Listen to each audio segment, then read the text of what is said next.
नमस्ते। आज के इस खास एक्सप्लेनर में सीधा मुद्दे पर आते हैं। ग्लोबल फाइनेंस, वेल्थ और हमारी इकोनॉमी की वो सच्चाई जिस पर अक्सर बात नहीं होती, आज उसे डिकोड करना है। आज का ये विश्लेषण कुछ बहुत ही कॉम्प्लेक्स और एकदम अलग नजरिए वाले विचारों पर आधारित है। ये वो विचार हैं जो तय करेंगे कि भविष्य में हमारी संपत्तियों का यानी हमारे एसेट्स का आखिर क्या होने वाला है। चलिए शुरू करते हैं। शुरुआत ही एक बहुत बड़े और थोड़े डरावने सवाल से होती है। क्या हमारा मौजूदा ग्लोबल फाइनेंशियल सिस्टम बस एक बहुत बड़ा बबल है जो किसी भी वक्त फट सकता है? सोर्स मटेरियल एक बहुत ही गंभीर तस्वीर पेश करता है और आज के इन्वेस्टिंग के तरीकों पर एक बहुत बड़ा सवाल खड़ा कर देता है। तो आइए देखते हैं कि इस बड़े दावे के पीछे आखिर लॉजिक क्या है। तो आज की चर्चा का रोड मैप कुछ ऐसा रहेगा। पहले द हर्ड मेंटालिटी ट्रैप, फिर एसेट्स वर्सेस फाइनेंशियल बबल्स, उसके बाद द ग्लोबल डेब्ट क्राइसिस, चौथा अ न्यू मल्टीपोलर वर्ल्ड, पांचवां द ट्रूथ अबाउट सिल्वर और लास्ट में द फ्यूचर ऑफ फिएट। यहां हम रोजमर्रा के कंज्यूमर बिहेवियर से लेकर बड़े जियोपॉलिटिकल बदलावों तक की सारी कड़ियां जोड़ने वाले हैं। Section 1, the herd mentality trap, बिना सवाल किए भीड़ के पीछे चलना। रिटेल इन्वेस्टर्स की साइकोलॉजी को समझने के लिए सोर्स में एक कमाल की एनालॉजी दी गई है। जैसे समुद्र में सारी मछलियां एक जाल की तरफ भाग रही होती हैं, तो अगर वो मरने भी वाली हैं तब भी बाकी मछलियां बस उनके पीछे पीछे ही चलेंगी, मतलब बिना कुछ सोचे समझे। ये एनालॉजी एकदम सटीक बैठती है आज के निवेशकों पर जो बिना कोई क्रिटिकल थिंकिंग किए सिर्फ फाइनेंशियल इन्फ्लुएंसर्स और भीड़ को फॉलो कर रहे हैं। अब जरा सोचिए, आज असल में जमीन पर हो क्या रहा है। आईफोन्स और हॉलिडेज के लिए ईएमआई ली जा रही है।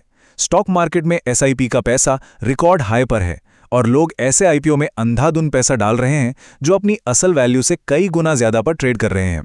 लेकिन यहां सबसे बड़ा रेड फ्लैग क्या है? वो ये कि आम पब्लिक तो पैसा डाल रही है, लेकिन विदेशी निवेशक यानी एफआईआई और खुद कंपनियों के फाउंडर्स अपना पैसा तेजी से बाहर निकाल रहे हैं। ये पूरी तरह से एक डेट ड्रिवन और फोमो यानी फियर ऑफ मिसिंग आउट वाली सोसाइटी का क्लासिक लक्षण है। तो यहां आता है हमारा section 2, assets versus financial bubbles, दोनों के बीच का फर्क समझना। यह समझना बहुत जरूरी है कि असल वेल्थ और सिर्फ हवाई वैल्यूएशन में क्या अंतर होता है। एसेट वो है जिसकी डिमांड बहुत ज्यादा हो लेकिन सप्लाई बेहद लिमिटेड हो। याद है ना, कोविड के दौरान ऑक्सीजन सिलेंडर्स वो एक सच्चा एसेट बन गए थे। दूसरी तरफ बबल वो है जहां सप्लाई की कोई कमी नहीं है लेकिन डिमांड पूरी तरह से ग्रेटर फूल थ्योरी पर टिकी है। मतलब कोई चीज सिर्फ इसलिए खरीदी जा रही है इस उम्मीद में कि कल कोई और बेवकूफ उसे और भी ज्यादा दाम में खरीद लेगा। इसे रियल लाइफ के एक उदाहरण से देखते हैं। सोर्स मटेरियल में गुड़गांव के रियल एस्टेट का जिक्र है, जहां एक 8 करोड़ का फ्लैट खरीदने का मतलब है हर महीने करीब 6 लाख रुपए की ईएमआई चुकाना।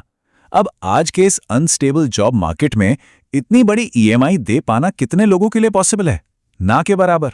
ये साफ दिखाता है कि प्रॉपर्टी की कीमतें आज लोगों की वास्तविक कमाई से बिल्कुल कट चुकी हैं और यही इसे एक परफेक्ट बबल बनाता है। अगर इसे इतिहास से जोड़ें तो सोर्स ने 2000 के .com बबल और आज के एआई बबल के बीच एक बहुत ही इंटरेस्टिंग तुलना की है। देखिए, टेक्नोलॉजी बिल्कुल असली है। जैसे तब इंटरनेट असली था वैसे ही आज एआई असली है। लेकिन जो ये फाइनेंशियल वैल्यूएशंस है ना, वो एक बहुत बड़ा बबल है। एनवीडिया जैसी कंपनियों की वैल्यूएशन उनकी आज की कमाई की क्षमता से कहीं ज्यादा आगे भाग चुकी है। अब आते हैं सेक्शन 3 पर, द ग्लोबल डेट क्राइसिस, रेत की बुनियाद। मैक्रो लेवल पर देखें तो ये नंबर दिमाग घुमा देने वाला है। $38 ट्रिलियन। ये अमेरिका का नेशनल डेट है। सोर्स के मुताबिक जिस यूएस डेट और ट्रेजरी को पूरी दुनिया का सबसे सेफ हेवन यानी सबसे सुरक्षित निवेश माना जाता है, वो असल में इन सब में सबसे बड़ा बबल है। एक ऐसा कर्ज जिसका मीटर बस बढ़ता ही जा रहा है, कभी रुकने का नाम नहीं ले रहा। अगर पीछे मुड़कर देखें तो साल 2000 में जब .com का बुलबुला फूटा तो सारा पैसा यूएस बॉन्ड्स में चला गया। 2008 में जब हाउसिंग मार्केट क्रैश हुआ तो फिर से पैसा इसी सेफ हेवन की तरफ भागा। लेकिन आज हालात थोड़े अलग हैं। आज स्टॉक मार्केट, हाउसिंग मार्केट और इन सबको सहारा देने वाला यूएस डेट, ये तीनों बबल्स एक साथ भारी दबाव में हैं। अब सवाल ये उठता है कि भाई जब ये सबसे बड़ा बुनियादी बबल फटेगा तो आखिर ये सारा पैसा जाएगा कहां? यहीं से जुड़ता है हमारा section 4, a new multipolar world, जब अंपायर मैदान छोड़ दे। फाइनेंशियल मार्केट्स सीधे तौर पर ग्लोबल पावर से जुड़े होते हैं। इस बदलाव को समझने के लिए क्रिकेट अंपायर वाली एनालॉजी बहुत शानदार है।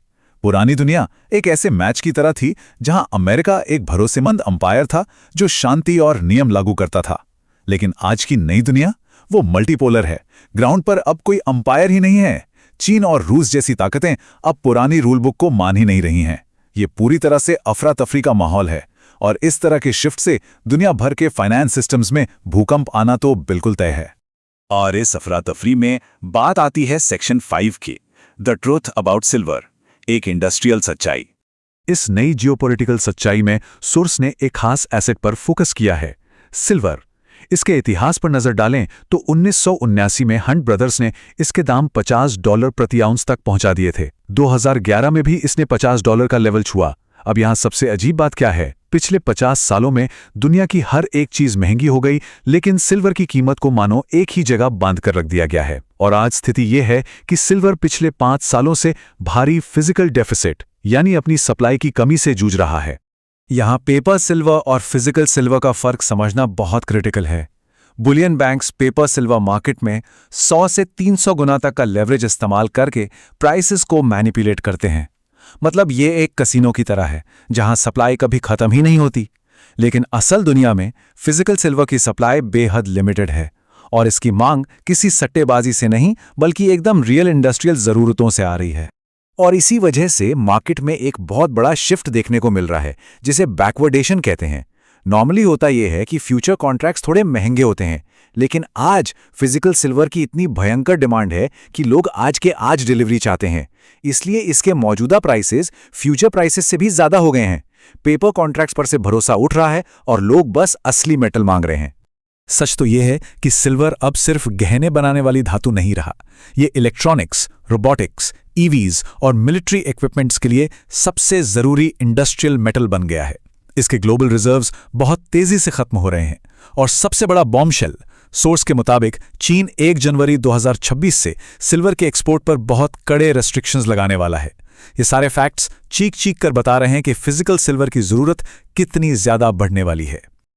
और अब हम पहुंचते हैं आज के आखिरी टॉपिक पर, section 6, the future of fiat, हवा पर बनी करेंसी। आखिर फिएट करेंसी है क्या? सीधी सी बात है, ये वो कागज का पैसा है जिसके पीछे सोने या चांदी जैसी किसी ठोस कमोडिटी का कोई सपोर्ट नहीं होता। ये सिर्फ और सिर्फ सरकार के आदेश और पब्लिक के भरोसे पर टिका है। होता क्या है, सरकारों को जब भी खर्चे पूरे करने होते हैं या फिर इलेक्शन के टाइम पर फ्रीबीज बांटने होते हैं तो मशीनें चालू होती हैं और पैसा छप जाता है। लेकिन इसका नतीजा, उस पैसे की असली वैल्यू लगातार गिरती जाती है। यहां सोर्स एक ऐसा नजरिया देता है जो दिमाग के तार झकझोर देता है। सोचिए, ऐसा नहीं है कि सोना या चांदी महंगे हो रहे हैं, जी नहीं। सच्चाई यह है कि फिएट करेंसी यानी वो कागज का पैसा अपनी क्रय शक्ति या परचेजिंग पावर बहुत तेजी से खो रहा है। अगर रियल एसेट्स को एक फेल होती हुई करेंसी में नापा जाए तो कभी सही तस्वीर दिखेगी ही नहीं। फिएट करेंसी के फेल होने का एक पूरा हिस्टोरिकल साइकिल है। सरकारें पॉपुलैरिटी के लिए खर्चे बढ़ाती हैं, फिर और पैसा छपता है, कर्ज का बोझ बढ़ता है और फिर करेंसी की वैल्यू धड़ाम से गिर जाती है। जब यह साइकिल आउट ऑफ कंट्रोल हो जाता है तब आता है हाइपर इन्फ्लेशन।